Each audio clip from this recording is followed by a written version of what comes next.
Hello, Tansei Anin. Welcome to APTN National News Weekend. I'm Daryl Stranger. The Vatican made a move this week on calls to bring an end to the centuries-old Doctrine of Discovery. As Sav Jones reports, they didn't really go very far. After numerous calls to rescind a 15th century doctrine, the Vatican stopped short of that today. Instead, they repudiated the doctrine's concepts as never been considered expressions of the Catholic faith.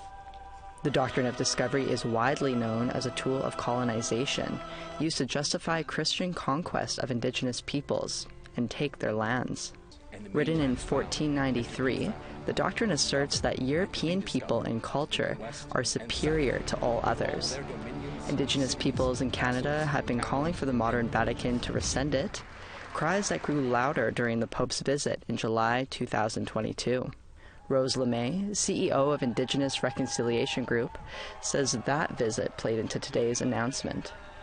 I do actually think that the Pope has been choosing to do his own learning journey. He spent quite a while on the lands of what we now call Canada, hearing from survivors of residential schools, which were completely enabled by the Doctrine of Discovery. And I think it took him some days and weeks to come to that point of admitting it was a genocide. This is a difficult learning journey. When one has been told through the traditions of centuries that, quote, we're doing the right thing, it takes a while to come around to the fact that, no, actually, this was not a good thing. There was nothing good about it. Indigenous Services Minister Mark Miller had this to say. Is important. I think over time the Catholic Church has turned its mind really to doing right by Indigenous peoples. They are making strides, and like Canada, probably making some mistakes as well. But I think it is important to recognize the work that got put into making this happen, and it doesn't come overnight.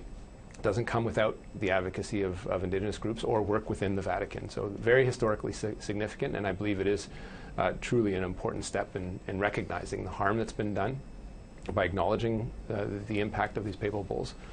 Sav Jones, APTN National News, Winnipeg. Things are heating up over Ontario Premier Doug Ford's plans to bulldoze his way into developing the Ring of Fire in Ontario's north. Here's Annette Francis with that story. There will not be a ring of fire.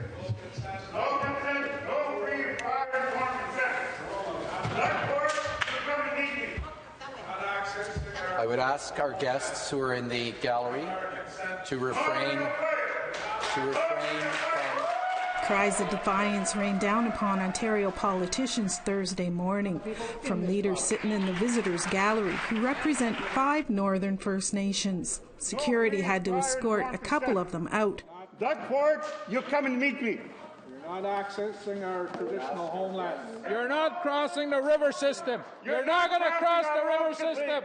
You're not crossing Ottawa River. It happened just before Ontario NDP MP Saul Mamakwa asked the government about consequences of exploration and mining. Let me be clear, these 5 First Nations who traveled thousands of kilometers to be here are the ones that have to live with the mess that is left behind after mining. Their children, their grandchildren will have to drink the water downstream. Indigenous Affairs Minister Greg Rickford provided the answer, referencing an agreement made 3 weeks earlier, where Ontario accepted an environmental assessment by the Webequie and Martin Falls First Nations to build an all-season road to the Ring of Fire. Mr. Speaker, and I can tell you, they all want better infrastructure. They all, for the most part, want road access to improve the health, social, and economic opportunities for their communities. That's what a provincial government does, Mr. Speaker. The same morning before question period, leadership explained their concerns during a press conference. The Ring of Fire is something that's being fast-tracked without the involvement of our people. More importantly, without the informed participation and informed consent of our people. And that's a very troubling situation for our people, and it's a concern. The chief of Grassy Narrows warned about development without consent.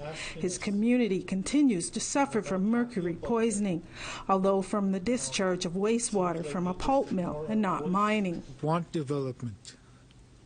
For 20 years, they've blockade, they've been successful, not allowing logging in our territory. And now we've got this issue of mining and people staking and making claims on our land without the consent of Grassy Narrows. Ketchimakusa Beninawag Band Councillor Cecilia Bagg says the past is repeating itself. In 2008, Bagg and 5 other leaders from KI were jailed for opposing mineral exploration on their lands. She said they were protecting their land and water for future generations. The government didn't see that. We were also their treaty partner, and they mistreated us. They haven't apologized. And they are still doing the same thing, pushing their agenda, encroaching our lands. Even though people say, they say no. And that no means no.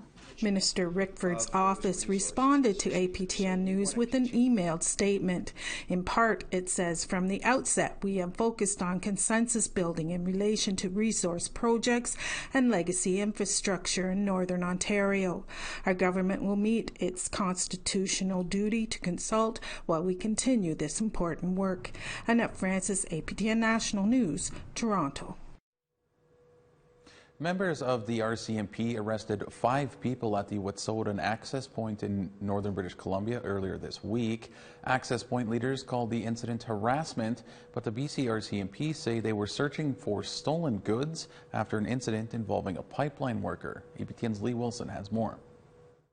Video provided by Gidimdan shows at least 8 vehicles with RCMP officers arriving to search the Gidimdan village site on a forestry road near Houston yesterday. RCMP arrested 5 land defenders for obstruction of a peace officer. Wet'suwet'en Hereditary Chief Namox traveled to the territory to speak with those who remained. He has an issue with the arrests. 5 were arrested because the police wanted to put them outside of our fenced area so they couldn't watch what's going on. Well, we don't trust CERG the same way we don't trust Foresight Security. We want to watch what they're doing. And they arrested him for saying that they weren't being compliant. They did throw one gentleman on the ground. They punched him, put him onto face first into the ice. Another lady, they had put the zip ties on her wrists and cut off her circulation to her hands. In a press release, RCMP said they are executing a search warrant, investigating an act of violence against pipeline personnel. On March 26, 11:40 p.m., the Houston RCMP responded to a complaint from Coastal GasLink Security that one of the workers had been swarmed by a group of individuals wearing masks and camouflage at the 43-kilometer mark on the Maurice West Forest Service Road. Wet'suwet'en Hereditary Chiefs remain opposed to a pipeline running through their traditional territory. Coastal GasLink, the pipeline builder, has agreements with 20 First Nation band councils along the 670-kilometer route, transporting natural gas from northeast BC to a terminal in Kitimat. Chief Namox stated, "The chiefs have authority over 22,000 square kilometers of land." We've never ceded nor surrendered, signed a treaty. So we've never given up our authority. And I always bring up the fact with Delgamo Castebe court case, we went there as a hereditary system. We did not go there as an elected system. And we used our traditional names in that court case. And in there, when they say Crown land, it is not. Last summer, Wet'suwet'en members filed a civil claim against the RCMP, BC Minister of Justice, Coastal GasLink Pipeline, Foresight Security, alleging targeted harassment and intimidation. Chief Namox said, "They just want to defend the land." We live there 365 days a year. They're our homes. They are not protest camps. We're simply defending what we have. Lee Wilson, APTN National News, Kitimat. All right, we need to put a pause on the show for a moment. We'll have more news in just a few minutes.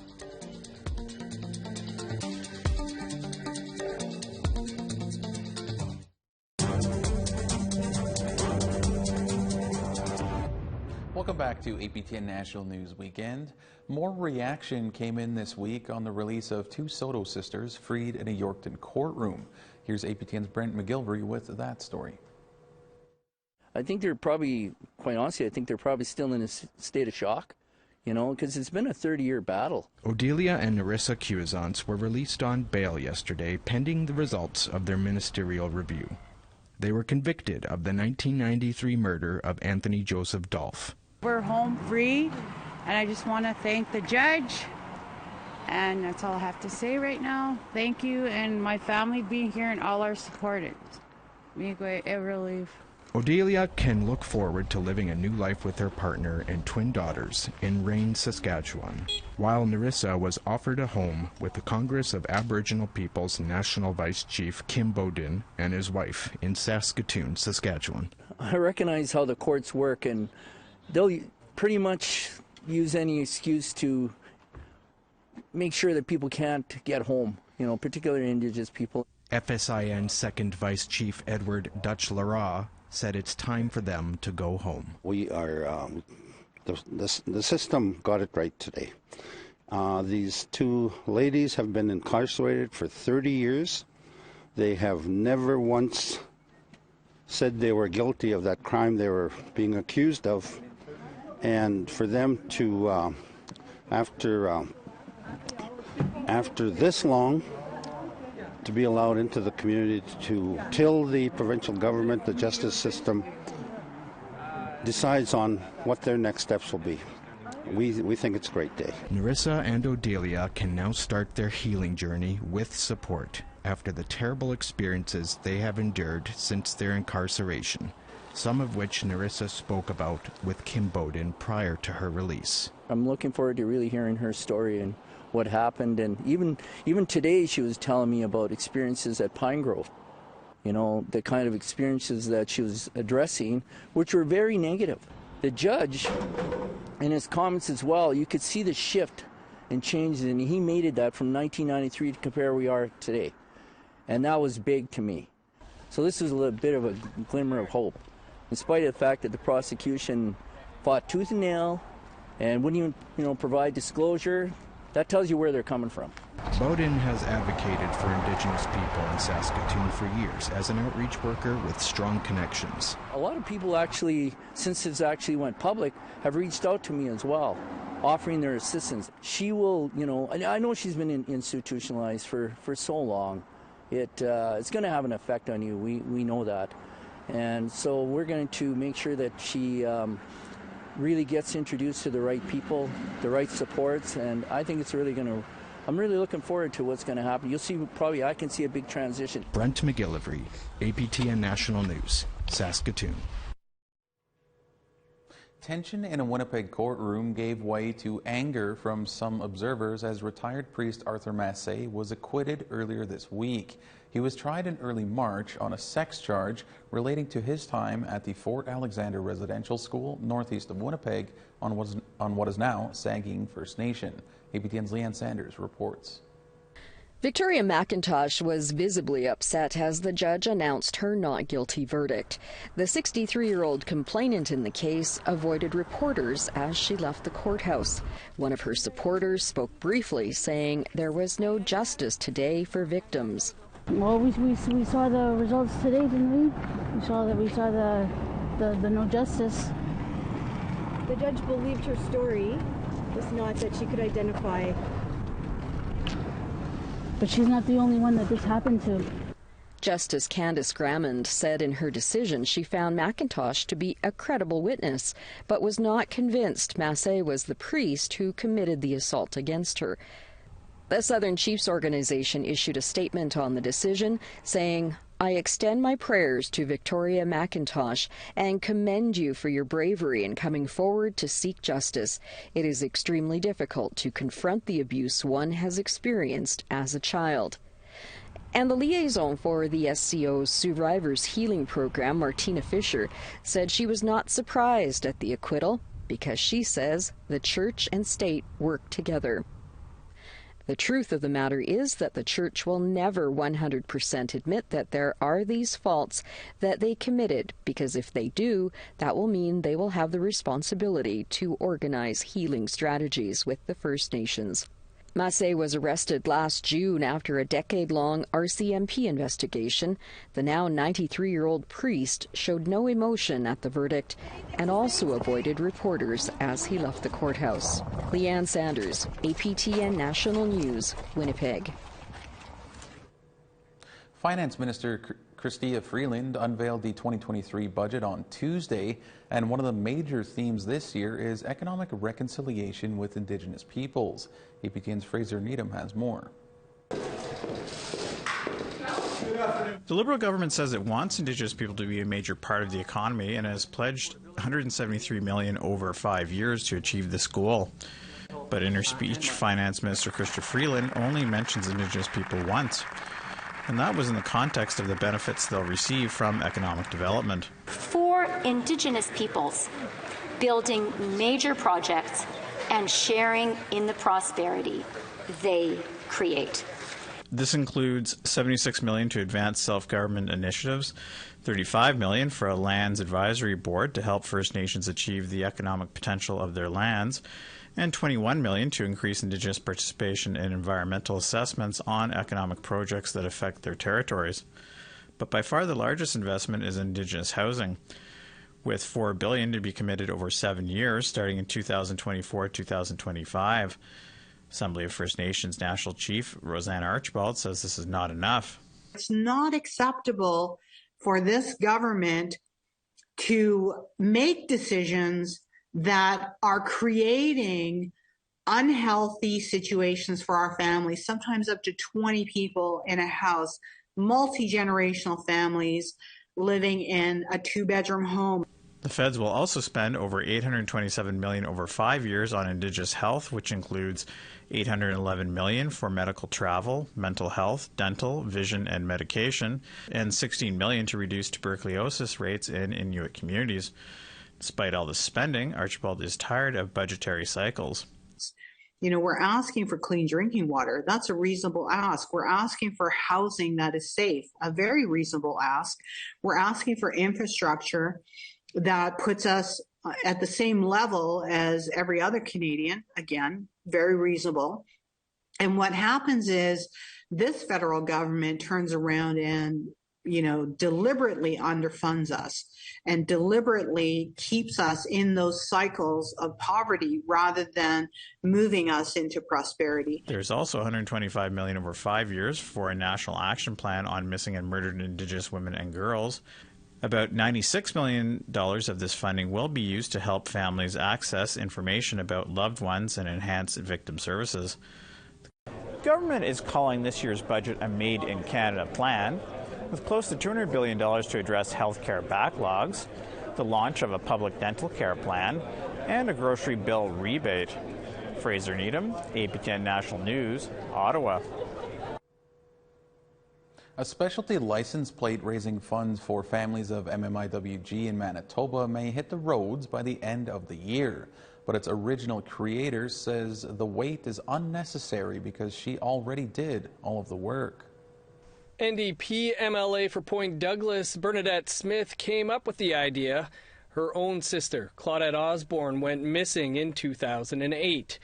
She brought forward the bill last year, but couldn't get it off the floor. The governing Progressive Conservatives liked her vision, but gave it to Manitoba Public Insurance to figure out. Smith says she consulted with affected families to create a design and had a list of Indigenous artists ready for the job. But MPI is now surveying the public for feedback on new designs that they came up with, partly based on Smith's. The Crown Corporation said in response, quote, "As part of this important work, the corporation is seeking feedback from First Nations communities, including family members of victims, on several proposed license plate designs." And you can find more on this story at aptnnews.ca. All right, we have to step aside briefly one more time. A boxing story from the East Coast is next.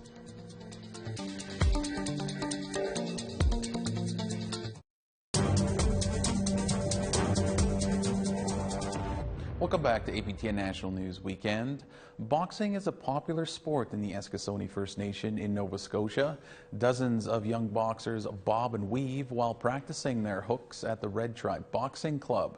But they will not be going to the upcoming North American Indigenous Games this summer. Here's Angel Moore with the explanation.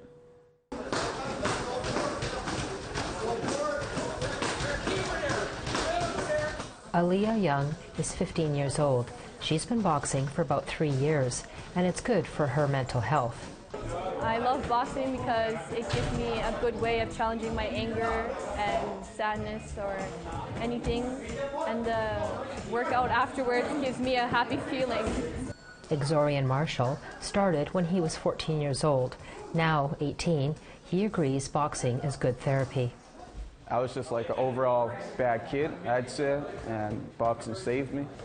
This garage-type building in the Eskizoni First Nation houses the Red Tribe Boxing Club in Unamagi, Mi'kmaq for Cape Breton, about 360 kilometers northeast of Halifax.